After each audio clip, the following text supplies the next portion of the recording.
Hey everybody, welcome back to Jeff Bull Central. We're checking out God of War Ragnarok today. This is an exciting one because it's been 4 years since that last God of War game, that awesome reboot that we got on PS4. I've been playing God of War since the very earliest PS days, so I'm kind of a big fan of the series, especially these new ones. They're so great, they're so unique and subtler than their old PS 1 and 2 and 3 counterparts.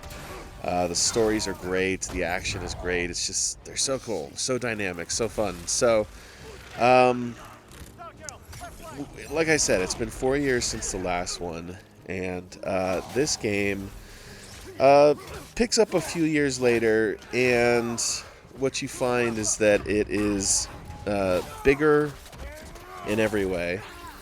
There's more areas to explore. There are more bad guys to attack. There are more weapons to employ. There's more POVs to enjoy. There's different realms and more characters, and everything that you loved about the first one is here, except more. And in most ways, that moreness serves the game. The one way I say it does not serve the game, however, is that I feel like the story is not as focused as it was the first time around. The first one came from this very pure. I love this character, Ratatoskr. He's quickly become an internet sensation. Um, the first one came from this very pure concept of a boy and his father burying their mother or honoring her final wish upon burial. And, you know, as a jumping board for story, that's a great place to start, especially for an action game. And so I think what you find is that the story is much more voluminous, has much more volume to it, goes more places, like I said, has more POVs. For the first time, you get to play as Atreus, which is a lot more fun than I thought it'd be, actually. I mean, he's got all sorts of great moves. They took everything that made him great as like a non-playable but playable and turned him in total playable, and he's just like very dynamic, very cool. Just as fun as his father, actually, which is cool. So yeah, that's my thing about the story. I think that it's not as tight and it's not as focused, but I also don't think that that's much of a problem because it still goes to some pretty incredible heights. Incredible places. As you can see, it's absolutely gorgeous. I don't think I need to talk too much about that because that is self-evident on the screen. It's one of the prettiest games I've ever seen in my life. But I think even that comes with a caveat that most game reviewers and most people who are head over heels in love with this game are maybe not picking up on. All that beauty comes at the price of a channeled experience. This is a very, very channeled, open world, very linear, focused area to area, old school experience. And that's fine too. Like I'm not complaining about that, but the reason that they can make it look so beautiful is because it's channeled. There's no extra places to go. There's no extra things to see beyond what you're being shown at any one time. Kind of like an amusement park, you know what I mean?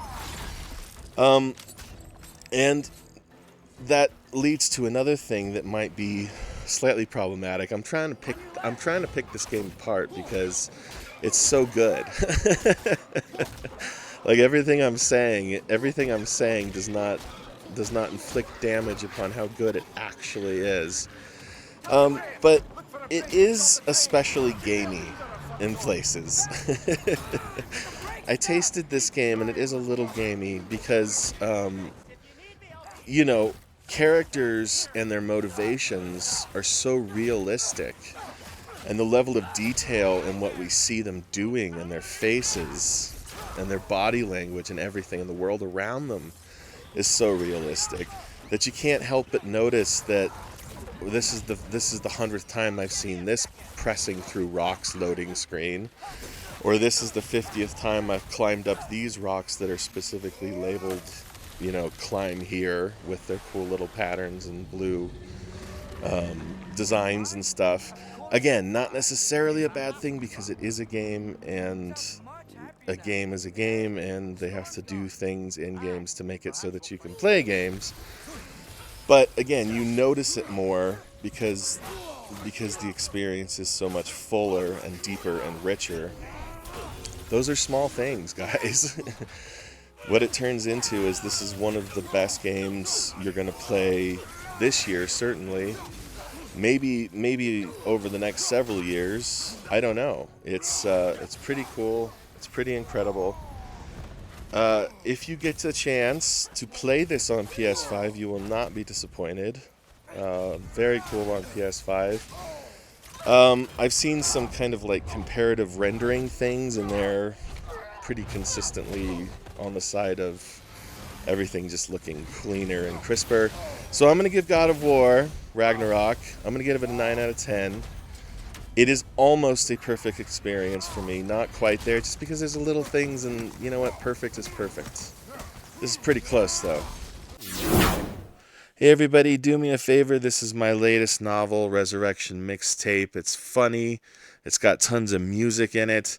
It's horrific. It's fast. It's brutal. And it's creative, and I think you'll like it. It's available on Amazon in any territory you can imagine.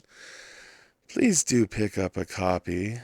That way I can pocket the change, all 70 cents of it. I think I get about 70 cents per copy. I don't think you're supposed to admit how much you actually get paid per copy, but I get about 70 cents. So that's 70 cents. That's 70 pennies in the old bank. Can't beat that.